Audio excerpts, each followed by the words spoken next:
The best vintage cars, be sure to subscribe to the channel, hit the like button. Number 1. 1937 Buick Roadmaster. Along with the Chevrolet standards, Buick was the only GM car to retain its basic 1934 design through 1935. The 1936 modern station brought Buick in line with other GM cars.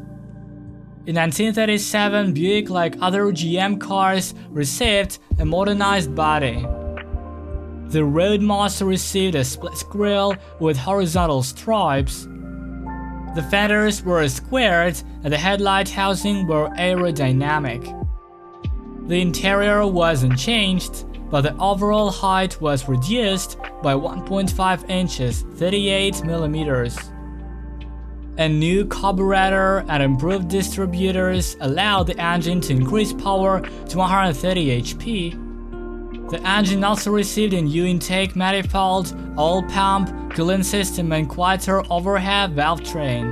The Roadmaster received an official lower glass partition between the front and rear compartments at a price of $1,641 or $33,405 in 2023 dollars, of which 452 were sold. A total of 16,129 units of the Roadmaster were sold. On average, this car costs $26,000 USA.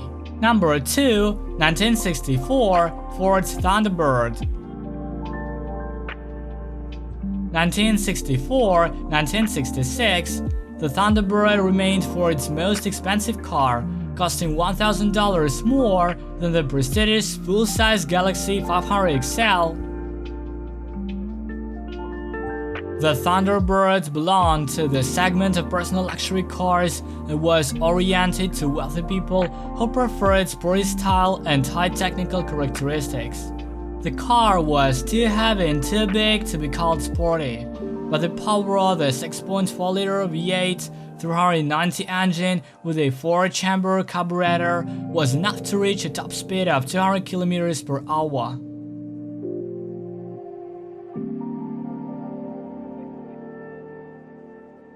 The soft suspension provided comfortable ride, while the 4-seat leather interior with bucket seats, recessed dashboard, mountable gauges, linear speedometer, and a sideways sloping 2-spoke steering wheel signals the car's high-class credentials. Despite the introduction of competitors such as the Buick Riviera and Pontiac Grand Prix, Thunderbird sales in 1964 totaled 92,465 units. By now, this car can be purchased for $26,000. Number 3. 1955 Packard Caribbean. In 1955, designer Richard Tick changed the look and feel of the outdated 1951-1954 model years.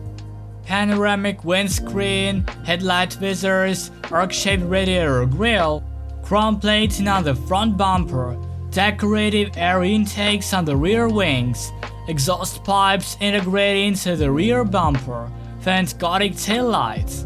The Packard Caribbean was the only convertible in the model range, differing from the patrician sedan at the hardtop 400 by having 2 air intakes on the bonnet, 2 antennae on the fins, and contrasting colored side stripes along the body, accentuated by chrome moldings. Most cars were painted in 3 colors.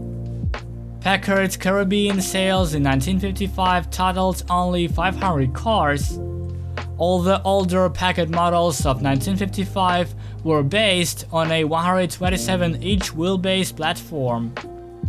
The chassis used an innovative axle self-adjusting suspension developed by Bill Allison.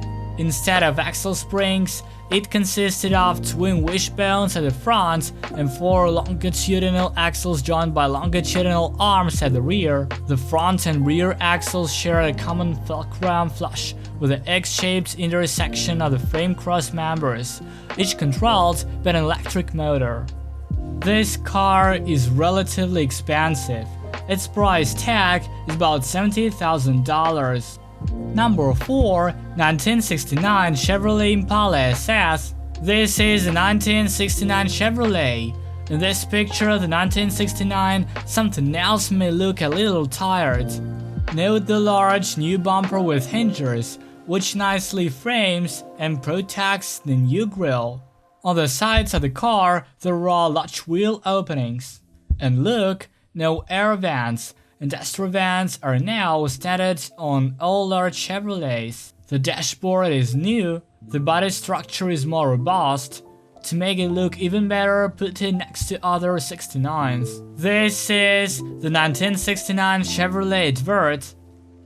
This Chevrolet Impala SS 427 convertible is one of only 2,455 Super Sports assembled in 3 different body styles during the entire 1969 model year. How many of the 2,455 Super Sports were made, and how many of them were built in the 1969 model year? How many of these 2,455 Super Sports convertibles have survived to the present day? This one is azure turquoise in color with a parchment interior and white convertible top. This is perhaps the most beautiful color combination. The engine compartment is well detailed with an out-of-the-box chrome-plated air cleaner and valve covers. The approximate price of this wonderful car is $25,000. Number 5. 1965 Plymouth Barracuda.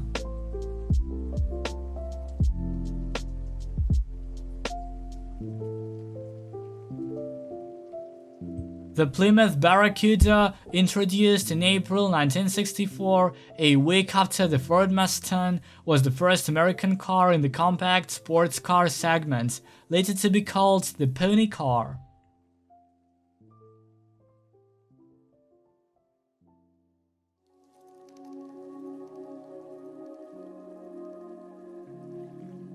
Ford announced its intention to produce the Mustang as early as 1962, and Chrysler immediately began development of its own model of this type called the Plymouth Barracuda.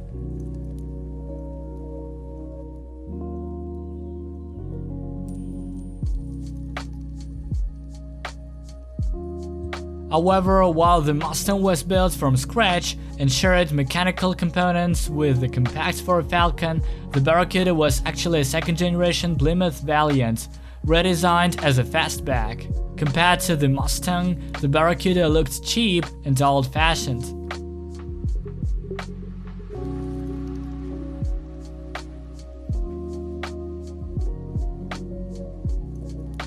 The price of this car is about $40,000.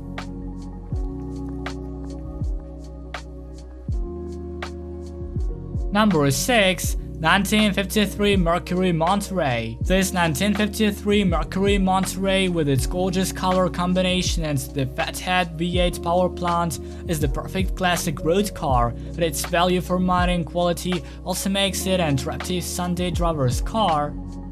As a premium class in the Ford lineup, this advanced Monterey was offered only in the hardtop version and showed its style with every centimeter of the pillarless roof surrounded by bright trim. In addition to the bright finishes, the bumpers were also a highlight, with the front bumper in tinted chrome highlighting details such as the dagmar and the latch curves. The rear bumper is also brilliantly blended with the tail feathering. The price of such a miracle is about $30,000. Write in the comments which vintage car you liked the most. Be sure to subscribe to my channel and hit the like button. See you later.